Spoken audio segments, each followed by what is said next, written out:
Humanity is a story written in stone, etched in clay, whispered on the wind. It is a grand, sprawling narrative stretches back thousands upon thousands of years. Yet fragments lie buried just beneath our feet, waiting for the moment of discovery. These are not just objects. Echoes of lost worlds, forgotten empires, countless lives. Keys to understanding who we are, where we came from. The long, winding path our ancestors walked. Every grain of sand in the desert, every stone in a ruined wall holds a potential secret. The past is not a silent, distant land. It speaks to us, if only we know how to listen. Through intricate carvings on a temple wall, stories of gods, stories of kings. In this series, we will embark on a journey to the heart of some of the most significant archaeological discoveries ever made. These are the finds that sent shockwaves through the world, shattering long-held assumptions and opening up entirely new fields of study. They are the stories of adventure, perseverance, brilliant deduction that revealed lost chapters of the human saga. Sun-baked plains of Egypt, a single slab of stone provided the key to deciphering a language that had been silent for nearly 2,000 years. We will descend into the claustrophobic darkness of a pharaoh's tomb, untouched for over 3 millennia, to witness the dazzling treasures meant to accompany a king into the afterlife. We will explore the desolate caves overlooking the Dead Sea, where ancient scrolls preserve the words of prophets and scribes. From there, we will ascend into the clouds of the Andes to rediscover a lost city of the Inca, a masterpiece of engineering hidden from the world for centuries. We will stand before a silent subterranean army of thousands of life-sized warriors created to guard a powerful emperor in his eternal rest. We will then travel back to the very dawn of civilization itself, to a mysterious hilltop sanctuary in modern-day Turkey that predates agriculture and writing. Finally, we will visit the wind-swept shores of the Aegean, where a fabled city, long thought to be the stuff of myth and poetry, was proven to be real. They are not just tales of buried gold or ancient kings, they are stories about us. Our journey begins now. Our story begins in the summer of 1799, a time of conflict and ambition. Napoleon Bonaparte's army was in Egypt, driven by imperial dreams of conquest. Among the soldiers was a young officer named Pierre-François Bouchard. His engineering unit was tasked with strengthening the defenses of a dilapidated fort near the town of Rashid. The French called it Rosetta. A crumbling medieval wall gave way, revealing something unexpected within the rubble. It was a large, dark slab of stone, its surface bearing strange and beautiful inscriptions. But Bouchard, a man of education and curiosity, immediately recognized its potential significance. He saw that the stone was not uniform. It was covered in 3 distinct bands of writing. One script was instantly recognizable as ancient Greek, and a beautiful pictorial writing: birds, snakes, human figures. Bouchard understood the implication at once. If this stone contained the same text in 3 languages, and one was Greek, it could be the key to a centuries-old puzzle. The pictorial script was unmistakably the sacred hieroglyphs of the ancient Egyptians. For over 1,400 years, their meaning had been lost. This stone, found by chance amidst the chaos of war, offered the first real hope of breaking that silence. The Rosetta Stone was a royal decree, carved in 196 BC to commemorate the coronation of King Ptolemy V. It was designed to be displayed in temples, read and understood by all. The first breakthrough came with the Demotic script. Antoine Isaac Sylvestre de Sacy, Johann David Ackerblad. They identified proper names by comparing Demotic to the Greek. Meanwhile, Thomas Young entered the fray, a physicist known for work on light. He treated the Rosetta Stone like a mathematical puzzle.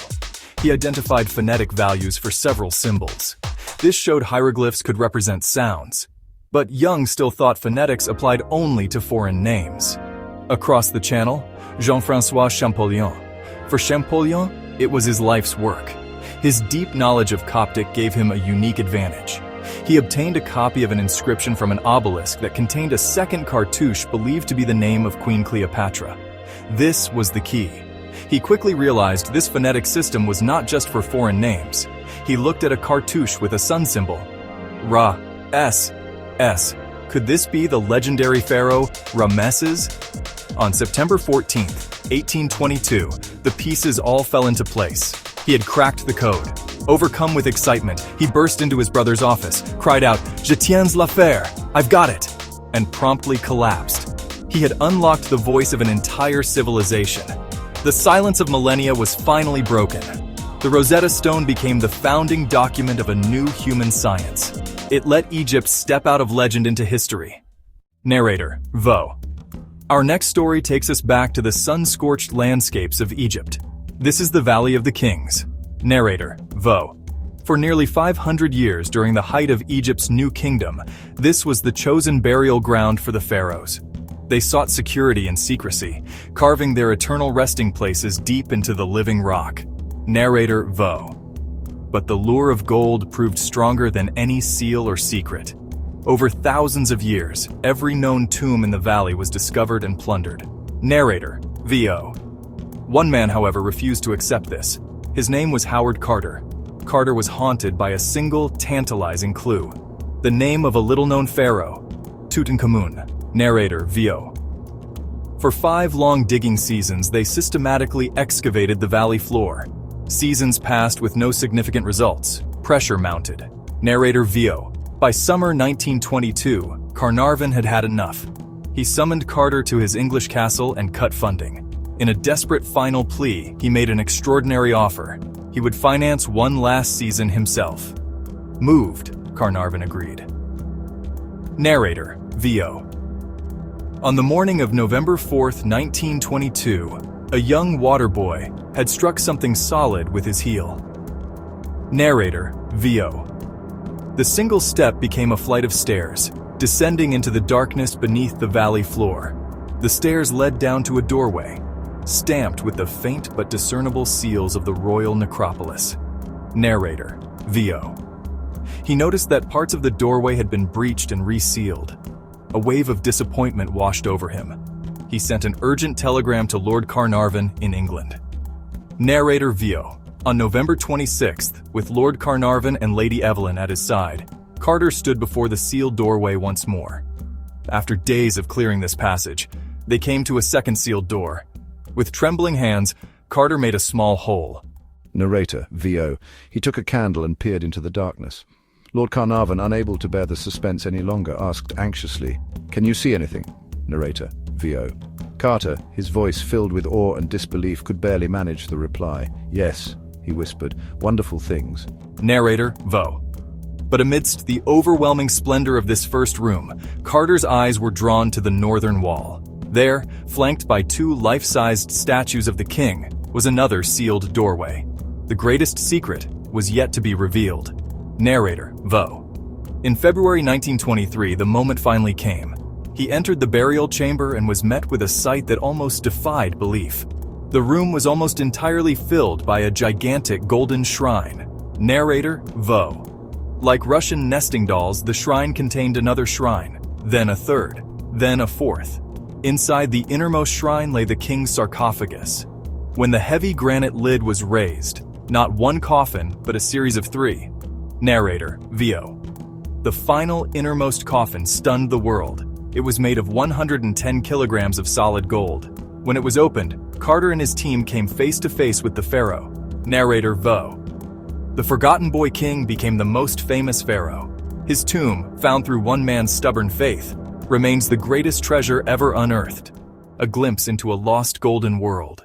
Our journey now takes us from the golden tombs of pharaohs to the stark, desolate wilderness of the Judean desert. In the spring of 1947, a young Bedouin shepherd named Mohammed Ed-Dib tended his flock near a cliff face. One goat strayed. He noticed a dark, narrow opening in the rock. Curiosity, he picked up a stone and tossed it in. No rock clatter, then a shattering sound, breaking pottery. He returned the next day with a friend. Lined along the wall, tall cylindrical clay jars. Inside one, bundles of parchment wrapped in linen. The journey of the scrolls from the Bedouin tent to the world stage was a tangled and, honestly, clandestine affair. The shepherds eventually brought their find to a dealer of antiquities. Meanwhile, another scholar, Professor Eleazar Sukenik, was shown a fragment of a scroll. He immediately recognized the Hebrew script as being from the Second Temple period, over 2,000 years old. Archbishop Samuel, fearing for the safety of his scrolls, smuggled them out of the country. In a bizarre twist of fate, he placed an advertisement in the Wall Street Journal, purchasing the remaining scrolls and finally reuniting all 7 of the original finds. It was only then that the true systematic search for their origin could begin. Over the next decade, they explored hundreds of caves. They found thousands upon thousands of additional scroll fragments. This was the remains of a vast and deliberately concealed library. The library can be divided into 3 main categories. The first, and perhaps most significant, contains the oldest known copies of the books of the Hebrew Bible. The scrolls from Qumran were over 1,000 years older. The second category of scrolls consists of texts that were not included in the final canonical Bible. The scrolls restored these texts to their original language. The third and most unique category. These were the sectarian documents, the previously unknown writings of a specific Jewish community that lived at Qumran. The scrolls provided an invaluable historical backdrop to the New Testament. They do not challenge Christian faith, but they root it more deeply in the Jewish world from which it emerged. A library of voices from a lost world, rediscovered after a stray goat and a thrown stone, opening a new chapter in religious history. We leave the arid deserts of the Middle East and travel across the globe to the formidable mountain spine of South America. Here, in the soaring peaks of the Andes, another great civilization rose and fell. The Inca Empire was a marvel of engineering, organization, and social control. Yet their mighty empire proved tragically fragile. In the 16th century, the Spanish conquistadors arrived. They brought the Inca Empire to its knees. In the wake of this conquest, many of the empire's secrets were lost. Stories began to circulate of hidden citadels. For centuries, these tales were dismissed as little more than romantic legends. One man became captivated by these legends. His name was Hiram Bingham. In 1911, he led an expedition to Peru with the stated goal of finding the lost capital of Vilcabamba. Hiram Bingham's journey into the Urubamba Valley was, honestly, an arduous and dangerous undertaking. It was a battle against the forces of nature. A local farmer named Melchor Artiega approached. For the price of $1 silver, he agreed to guide Bingham up the mountain. The next morning, a cold, persistent drizzle fell. The ascent began. After hours of exhausting climbing, they emerged from the tree line onto a high, saddle-shaped ridge. A young boy was sent to guide Bingham the rest of the way. He led the weary explorer through the terraces and around a final bend. And there, emerging from the mist and the overgrown vegetation, was a vision from a dream. Bingham wandered through the ruins in a state of stunned amazement. The craftsmanship was, honestly, sublime. The walls were made of massive granite blocks, cut so precisely that they fit together without the need for mortar. It was a city that the conquistadors had never found. Because it was never discovered, it was never plundered or destroyed. He immediately, though incorrectly, assumed he had found Vilcabamba. Bingham returned the following year with a full-scale expedition. The photographs published in National Geographic in 1913 caused a global sensation. Machu Picchu is now believed to have been a royal estate, a sacred retreat built around 1450 for the great Inca Emperor Pachacuti. The architecture is deliberately aligned with the surrounding mountains and the movements of the sun. The Intihuatana stone was a precise astronomical clock used to mark the solstices and equinoxes. Evidence suggests that Machu Picchu was occupied for less than 100 years. Sometime after the Spanish conquest began, the city was quietly deserted. Hiram Bingham did not discover Machu Picchu. He rediscovered it and revealed its wonder to the world. It remains the most iconic symbol of the Inca civilization, a silent, breathtaking testament to their genius. Our story now moves to the heartland of China. In March of 1974, the land was in the grip of a severe drought. A group of local farmers, desperate to find water for their crops, decided to dig a new well. They were not looking for history. They were looking for survival. One of the farmers, young Jifa, unearthed a strange, life-sized head made of baked clay, or terracotta. The farmers were confused and alarmed. When archaeologists from the Provincial Museum arrived at the site, they immediately understood the monumental significance of the find. They had uncovered the silent guard of China's first and most formidable emperor. As archaeologists began the careful process of clearing the earth, rows upon rows of life-size terracotta soldiers began to emerge. They were standing in battle formation, ready for an eternal war. To understand this incredible army, we must understand the man it was built to serve. Qin Shi Huang, the first emperor of Qin. He was a figure of immense ambition and ruthless efficiency. He was obsessed with power, control, and above all, immortality. If he could not conquer death here, he would prepare to rule in the next. The Terracotta Army was central to that plan, the emperor's eternal guard, protecting him from enemies in the afterlife. Each soldier was crafted with astonishing detail and realism, each head individually sculpted, giving every warrior a unique face, unique expression, and unique hairstyle. The discovery of the first pit was only the beginning. A second pit revealed a more complex military force. A third pit is much smaller and appears to be the army's high command post. The emperor's tomb mound itself remains unexcavated. Ancient texts describe a subterranean palace with rivers of flowing mercury. Beyond the army, ongoing excavations reveal even more of this afterlife empire. It was not just a tomb, it was a parallel world, a complete replica of the Qin Empire. The swords are still so sharp and their chrome-plated surfaces so resistant to rust that they showcase a level of metallurgical skill that was not thought possible for that era. The creation of so many unique life-sized figures required an industrial scale of production, a form of quality control that made them personally responsible for their work. For now, the silent sentinels continue to stand guard, as they have for over 2 millennia. They are an army for the afterlife, a wonder of the ancient world unearthed by chance. Our journey now takes us to a place that, honestly, challenges everything we thought we knew about the dawn of human civilization. For generations, local farmers have worked this land, their plows occasionally striking large, unusually shaped limestone blocks just beneath the surface. It was not until 1994 that a German archaeologist named Klaus Schmidt became intrigued. As he walked across its summit, he saw the tops of immense T-shaped pillars poking out of the ground.